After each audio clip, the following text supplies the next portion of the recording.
Thank you. So we've been working on 3D web technologies for the last 2 years at Verald. And last year I came to JQueryTO in one of the tech track sessions, and we showcased some of the early prototypes of our platform. This is one of the demos that we, oh, not this.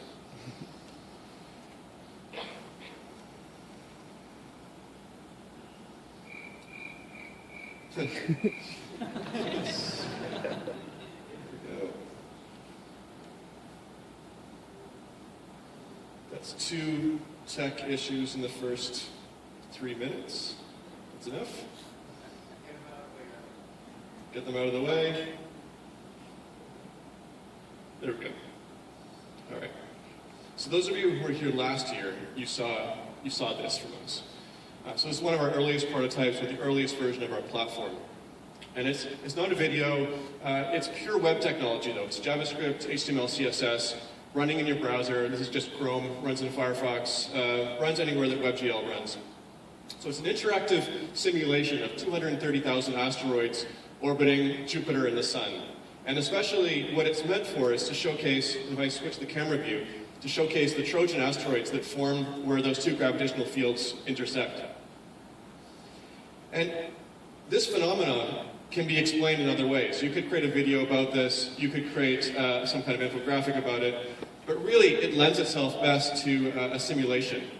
Now imagine writing a piece of JavaScript code using DOM elements with a for loop of 0 to 230,000. That's not going to go over so well. But with JavaScript and WebGL, we can write directly to the graphics card. So we can compute those gravitational forces and we can draw to the screen directly. So despite this being a year old, it's still one of my go-tos for showing why the web is different today. Now, in the talk today, I really have a couple of themes that I want to go through. We can revisit these at the end and you tell me if you agree with them. The first one is I think front end is the new back end. So in the good old days, you'd have a designer who was probably trained in print, and the designer would produce these beautiful brochure-like web designs, and then they would hand them off to a developer after approval from the client, and you'd build that, and it would all be perfect, and the client would pay, and you'd deploy, right? And that was good. And then it started to break down a little bit, and then it really broke down when the iPhone came out and we got into mobile. And then what happened was we hived off development. The highly interactive stuff went to native, and the web stuff went to responsive. And my argument to you would be, when that happened, that's when web design really took on its own as a discipline. Because you can't create a responsive web design in Photoshop. You create a web design for responsive sites using CSS, HTML, JavaScript, using the tools of the web.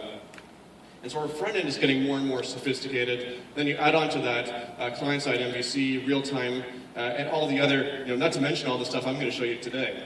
The front end is where all the meat is. And irony of ironies, the back end is now relatively trivial. The gray-bearded guys on Unix have moved on because back-end systems for anything but the largest systems are actually pretty straightforward. We spun up a system on Friday at the workshop for a massively multiplayer brick breaker game that you guys will play in about 10 minutes. And we did that in a trivial amount of time.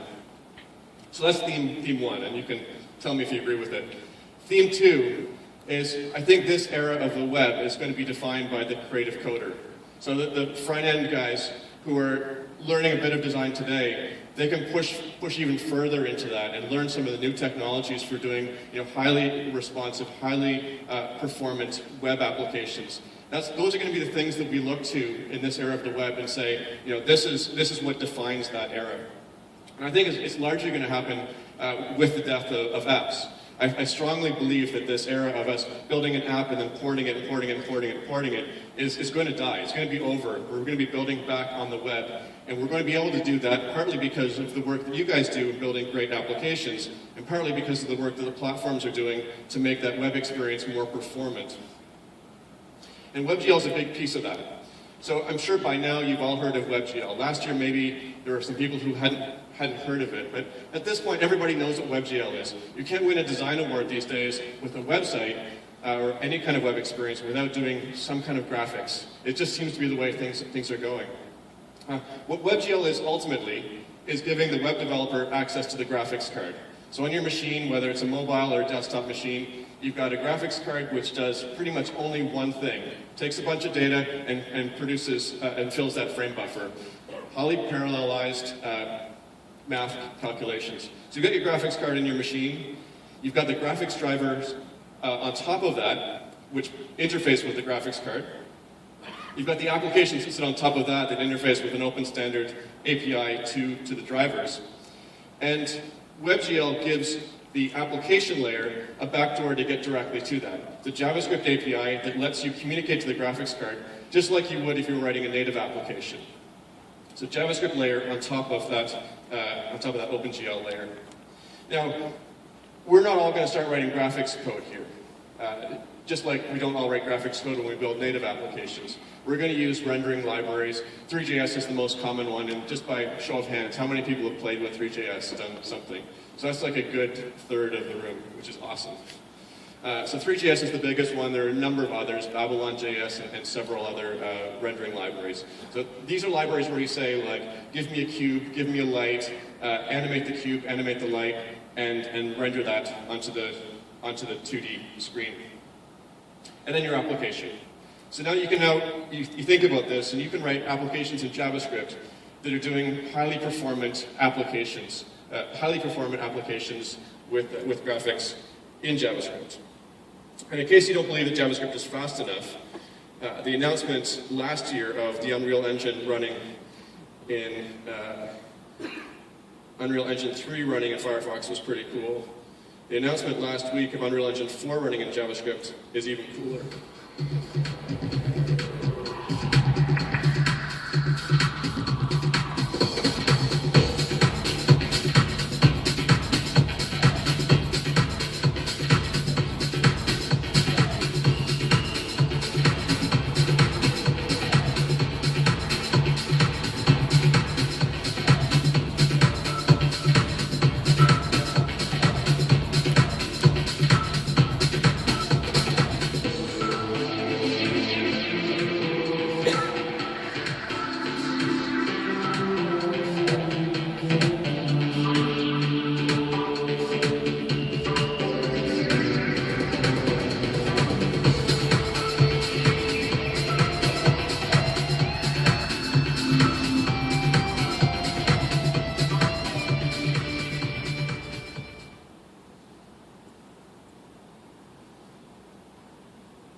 So that's all running in the browser. That's just a stock Firefox browser, just like what you guys have on your laptops or desktops.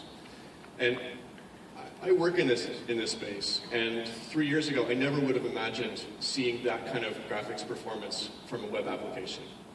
Now that's a desktop application. Mobile, we're a little bit behind.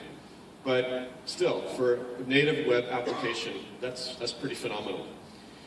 And I realize this isn't GEC, this is JQueryTO. We're app developers. We build experiences for anything from media companies to banks. And you're probably saying to yourself, well, you're saying to yourself one of two things. You're either saying, wow, this is really cool, but it's not for me. Or you're saying, wow, this is really cool, and imagine what I could maybe do with some of that technology. And I hope you're in that latter camp, because it's more than just games going on here. You look at experiences like Google Maps. Google Maps experience completely redefined last year, and redefined because of WebGL. It's faster, it's more immersive, it's just a completely different, there's some bugs as well, and some features that got lost in the transition that are starting to come back just now. But overall, it's a much better experience, and it's a much better experience because the browsers are letting us do more thanks to WebGL. Now, there's a larger theme going on here. The browsers didn't just all of a sudden decide to give us WebGL and access to the graphics card. They decided to do this in conjunction with a number of other new techniques. So we've got WebGL for graphics. On the processing side, we can now run multi-threaded applications in the browser. So we can run, we can have a thread that's doing some offline data processing and then feeding back to the main thread. And so we can do that with web workers for processing. We can then use those web workers to run C++ code through Scripting. The same technology that got the Unreal Engine cross-compiled to JavaScript, they claim in 2 weeks. Same technology that cross-compiled the entire engine to JavaScript, we can use to cross-compile specific libraries. So if you want a physics library in your application, or we did a project recently where we took a speech-to-text algorithm, a voice recognition algorithm, in C++, cross-compiled it to JavaScript, ran it in a worker inside our application so that our little dancing character could react to what you said to him. So you can now bring any C++ library into your front-end web application. And then it doesn't stop there. So you've got audio as well, which is getting much better. You've got networking, which is getting much better. And then you've got device access through sockets and real-time through sockets. So I know Derek gave a great talk yesterday about robots and connecting your Arduinos and other technology into your device. If you look at the welcome screen upstairs, we did that. It's controlled by Elite Motion, so it's a web application controlled by your Elite Motion. You literally can connect the Internet of Things into your website. So talk about like your front-end web application getting more sophisticated. You've got these amazing tools now. And the reason for all this is it ultimately comes down to a war that's waging between sort of Apple versus everyone else. And the everyone else is saying, we want the web to win. We want the web to be powerful enough that you stop building native applications. And that's Google, that's Mozilla, and that's Microsoft. And they're all saying, we can do that and the only way we can do that is by giving the app developers access to hardware, letting you write performant applications and games. So, if I were sitting in your shoes, I might be saying to myself, well, this is really cool. If I was a game developer, maybe I would get excited by this. For me and my banking applications, I'm maybe not. And the analogy I'll give you here is looking back to the film industry. If you remember the film industry before the 90s, visual effects was pretty basic. And then another famous Canadian company came along, Softimage, and they produced the tools that let us take that experience of filmmaking and make it richer and more dynamic, and we haven't looked back since. I can't imagine a movie today that deserves special effects using using 3D technology that doesn't use a toolkit like Softimage or 3ds Max or Maya. These content creation tools that transformed the industry. And it will be the same thing for you guys. You might not be working on the Jurassic Park of the web this year, but down the road, these are tools in your toolkit that will start to be used more and more. And I'll show you some examples as we go of things that this technology is not that far away. So here's some examples for inspiration. Some of these you may have seen previously. The Google team is heavily invested in WebGL, both on desktop and mobile. This is an example from the data arts team at Google, where they're illustrating a data sample of small arms trade from different countries. So I can jump into a specific country like Canada, and I can say, well, I want to see who Canada sent money to, where they got money from, sent arms to over a certain time period. And again, you could do this in other ways. You could have a table, you could have an Excel spreadsheet, you could do a cool infographic, but the 3D globe that clearly shows where physically in the world this data is flowing and actually shows the data flowing there. There's not really a technique to do this any other way than having access to the graphics card. And you can do this now. This is a one-off application. We're working on this project over the summer where we will essentially allow you to create something like this by passing in your data feed and choosing your graph type. We're going to create this kind of 3D visualization experience. So again, it starts with the one-offs and it commoditizes.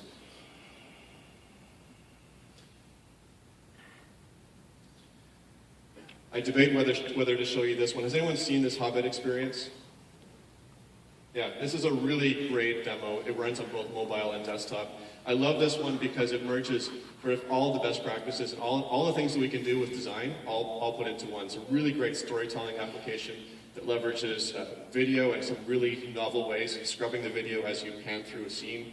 Now it leverages basically all the features of your browser. This is a one-year project by a team in the UK. And it's an example of a series of experiments that the movie studios are starting to do around media, starting with Oz a couple of years ago, and then Gravity last year, and Hobbit. We're starting to see these interactive movie trailers come out. I'm not going to show this because I know the network's a little bit flaky, but I'd encourage you to check it out. The third one I'll show you, just to again bring this back to the kinds of things that some of you I know work on a day-to-day basis. This was a great demo done by Infinity. The agency behind it is a group called Hello Enjoy. They're somewhere in Scandinavia. And what this is, it was a site that was up for a period of, I think, 3 or 4 days only. So it built this entire experience for the unveiling of this new car, the Eau Rouge from Infinity. And you visit the site, and the site shows you a number of particles in the silhouette of a car. And as you tweet about the car or Facebook message about the car, the particles fill in and the car fills in until it's finally fully unveiled. So it was a social unveiling of the car using this really amazing 3D graphic technique. So again, across the spectrum of things you can do with graphics, data visualization, media, and advertising, and pushing the frontier of all these spaces. And we're going to see a lot more of this over the coming years.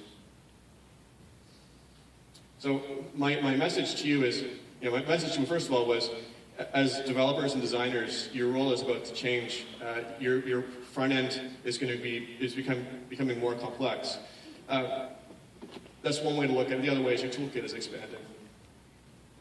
But just like with Softimage and the way they transformed the film industry, creative teams need tools if they're going to be successful.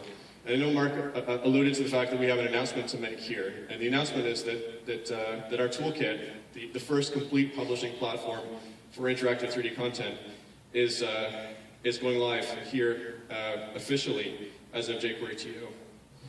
And I'll show you what that looks like. It's not that. What's that? WebCL Studio, the visual editor for creative coders. A real-time, in-browser engine for creating full games, applications, and web experiences. The core of WebCL Studio is our rendering engine built on WebGL and 3JS. We make 3D content look amazing in the browser and load efficiently on any device, be it desktop, mobile, console, or smart TV. WebCL's advanced material shaders achieve results that industry artists demand for both realistic and stylized art. WebCL puts the power of game development in the web developer's toolbox with the integration of HTML, CSS, and JavaScript. Developers can attach custom scripts as components to objects for interaction, logic, and other functions. WebCL has collaboration features that allow your project stakeholders to fine-tune and offer feedback. Artists, designers, and coders can all work together in a game engine that speaks directly to the browser. Our publishing pipeline lets you seamlessly integrate content developed in WebCL with your web application. You can even export the code as a native application for Android, Firefox, or Kindle. Next-generation web experiences start here with WebCL Studio. Creative collaboration, the flexibility of the web, and powerful real-time rendering. This is our game engine.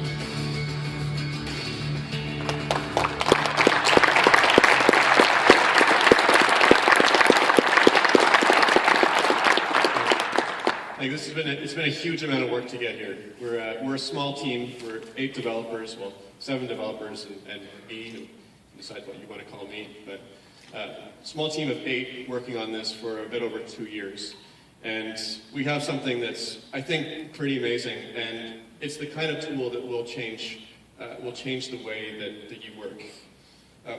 We're incredibly thankful to the JQueryTO guys for having me here to speak, but also for having us here on Friday to give a workshop. I'm just going to show you quickly the kind of things that were made on Friday in that one day intro session. So this is our site. The first thing that was made was a very, very simple infographic. We had a request to be able to show on a website, basically a globe where you could click on a continent, or you could click on any of the continents and have the globe rotate. So this is different than a typical game engine. It's 3D content running in the browser. It's inspired by game engine technology, but it's native, like it is a web app through and through. The user interface here is just HTML, CSS. Everything is just JavaScript. We have a 3D model of the planet, which is essentially just a sphere, textured like you would texture a normal 3D model. And then we're tweening it. We're using a JavaScript library to tween the object through the different continents. I'm a little bit anxious to show the next one, but I promised it to you, so I will. So if you can all get out your phones, we're going to try and break this thing.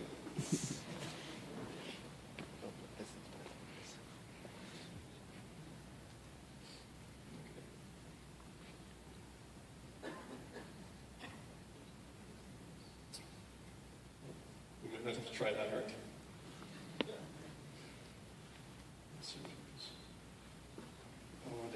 Oh, you guys pulling out your phones just killed the network. There we go. We got something going on here. So this is the editor.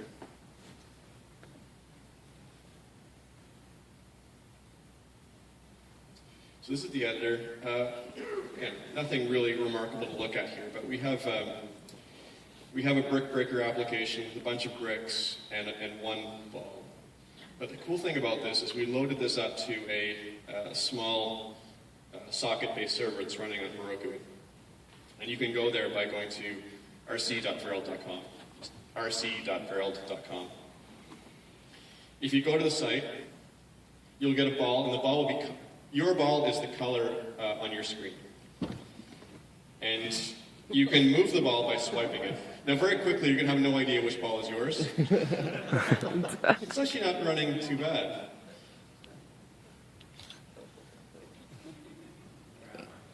Yeah, I don't know. You just have to trust me that it all works.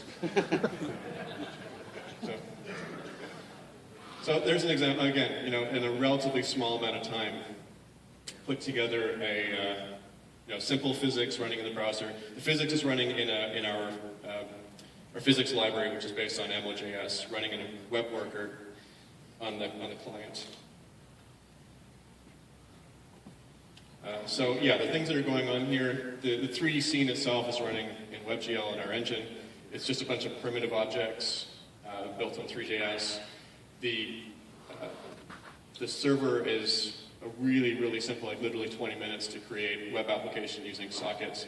And it's kind of dumb. I think it only has 200 connections, and once it hits those 200 connections, the whole server dies. But that's good enough for this demo. So everything's good. So that's some of the stuff that we made on Friday. If you look at our site, if you visited our site previously, what we really spent our time working on, the first thing was we wanted to make sure we could render 3D content in the browser and make it look good enough. Because that's the biggest challenge. We want to be able to let an artist bring their game-ready assets or their visual effects assets into the browser and render them, no matter what those assets are. So that's already a pretty hard problem, and we spent about a year working on just that. Then once we had that to a point where we were comfortable with it, we started working on the interactive side of letting you actually write scripts. And there's a full scripting editor in here. There's components for things like the Oculus Rift and the Leap Motion.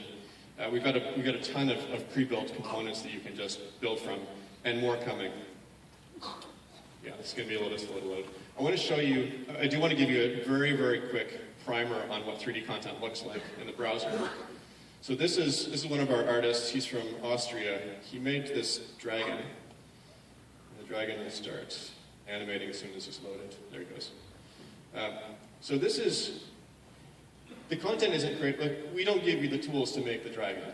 We give you the tools to take the dragon and turn it into an application and render it in the browser. So this was done in Blender, which is a 3D content creation tool. What's happening here, if you looked at my CPU is not actually doing anything right now. The entire rendering of the animation is done on the graphics card. It's just, so the model itself is, and you can see the data.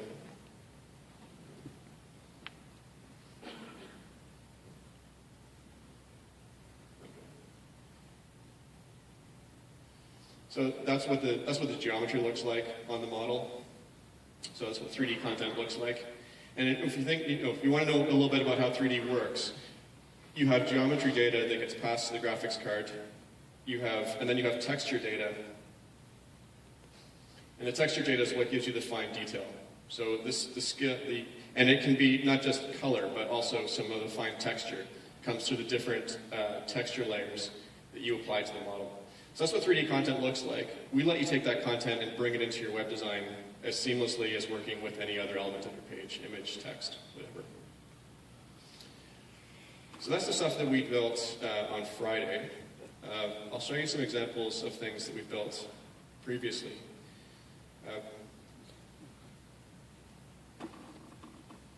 And I tried preloading this stuff because I knew the network was going to be slow, and it actually causes more problems because things just get out of sync.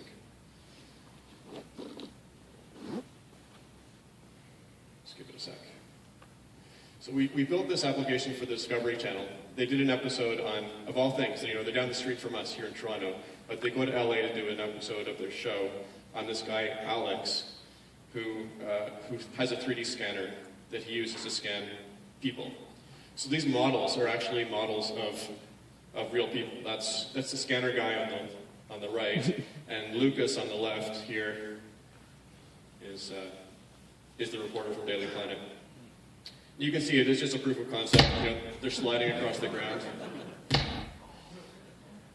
Let them kick back.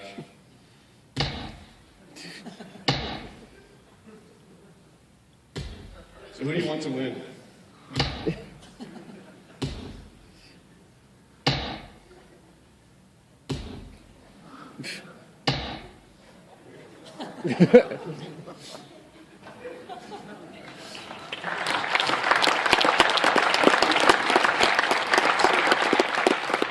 Again, a lot of what I'm showing you is early proof of concepts with our tech, because we literally just launched, officially today. The press release hasn't even gone out yet. But I love this demo because, so this is like magic 3 or 4 times over. It's amazing that someone can just stand in a machine like this and get scanned. The way the scanner works is it's a scanning rig of DSLR cameras. There's 64 cameras that take a photo of you simultaneously. And those images get turned into 3D geometry and 3D textures. So it's amazing, first of all, that we can do that. We can get that level of quality. Then it's amazing that we can take that T-pose animation and auto-rig it to put bones inside, and then add animations to have them fight. They weren't, that wasn't reality captured from them. That was just, they just stood there in one pose. We can make them do now whatever we want. We can make them dance, we can make them literally do anything we want them to. So that's already, and then that's pretty cool. And then the fact that we can take that content, and we can load that content into the browser and build a game. And right now that's 2 people fighting in a game, but imagine you have a scanner in every shopping mall, and every one of those guys is put into a gaming experience like this, at scale. That gets really interesting. And it gets to be the kind of opportunity that you couldn't do with a game engine. You would want to do with a web-based platform. So I really like this demo. The second one we did, and we did this with our friends at Wrangle, and Wrangle's another local agency. The Wrangle guys here? Here? Awesome. So this one's not quite done yet, but this is we wanted to demonstrate that you could use our technology to create more than just games. You could use our technology to create learning experiences and larger web applications. So this is a full Angular social networking application for neuroscience researchers. And it has 2 pieces. One piece is the Brain Explorer that lets you see the different parts of the brain highlighted. So you can click through and understand what the parts of the brain do. And the other part lets you actually create your own presentations. So you can go in and you can create your own brain presentation to show, let's say you did a research study on concentration or on anxiety and went on stage giving a keynote. You take those results and you can create the 3D PowerPoint for that data using our technology, and then you can share it with others.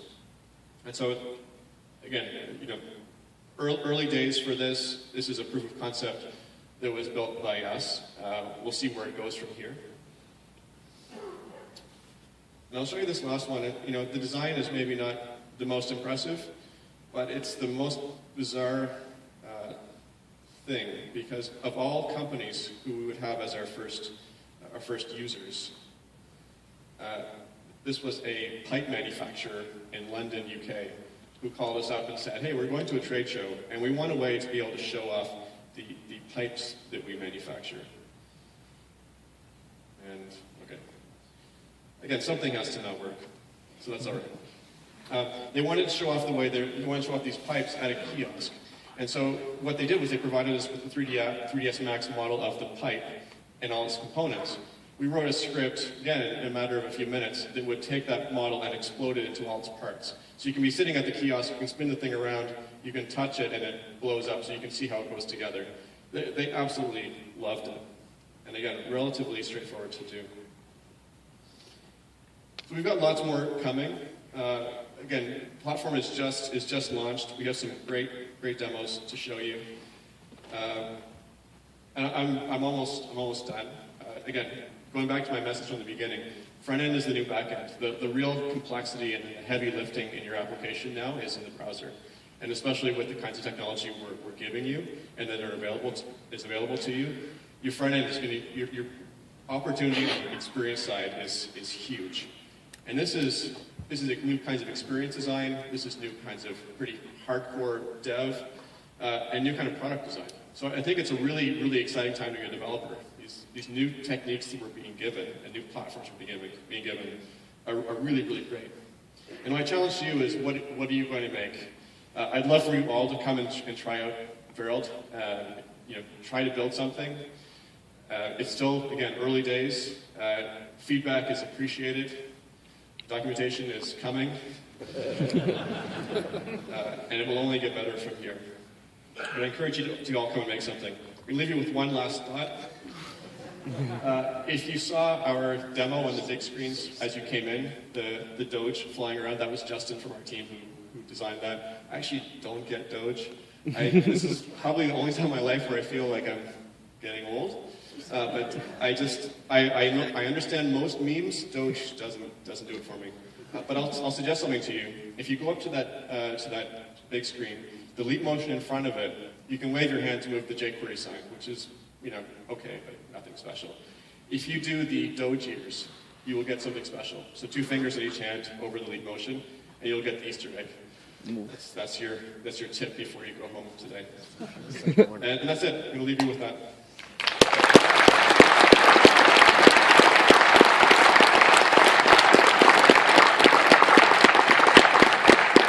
And I said I'd be early, and I wasn't, was I? I was pretty much right on. No, you're good, man. I'm good? We're in great shape. We do have time for questions, though. Does anybody have any questions for Ross today about Vero Studio? We all know where we can get our hands on it and be interacting with it. Cool, awesome. Well, that does bring our conference, unfortunately. We do have a question. There we go. There's these guys in San Fran, I think. Famous, I believe. Yes. They're doing some great stuff that work well on mobile. Yep. What do you think of what they're doing and how you can incorporate so that the web can be fast on mobile as well? Yeah, so our stuff works on mobile, but on anything except Apple. So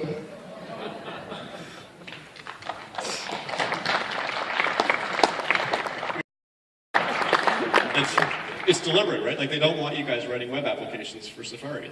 That's not the point. When the iPhone came out, the point was web.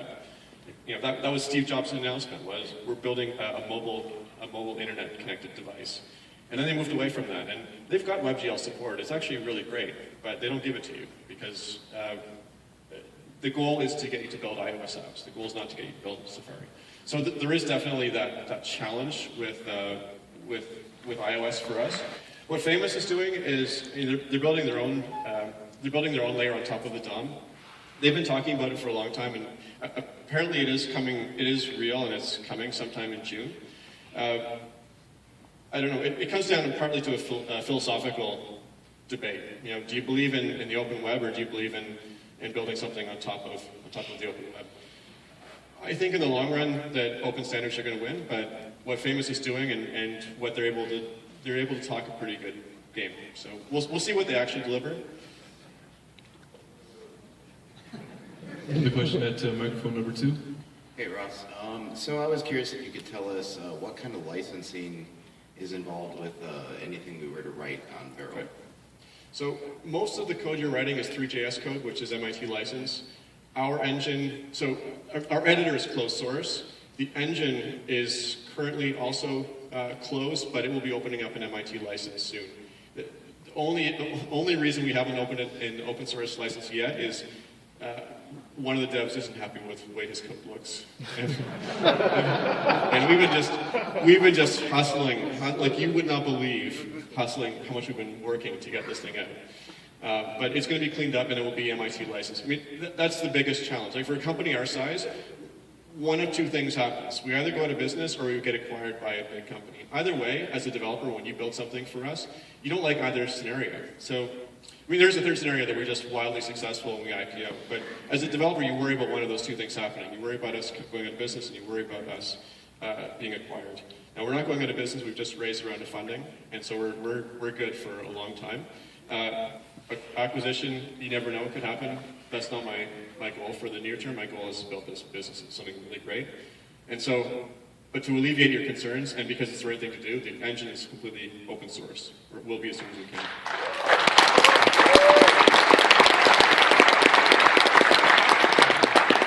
One more? Yeah, hi Ross. Do you provide imports from DXF or 3DS? 3DS we do have. I don't know the other one.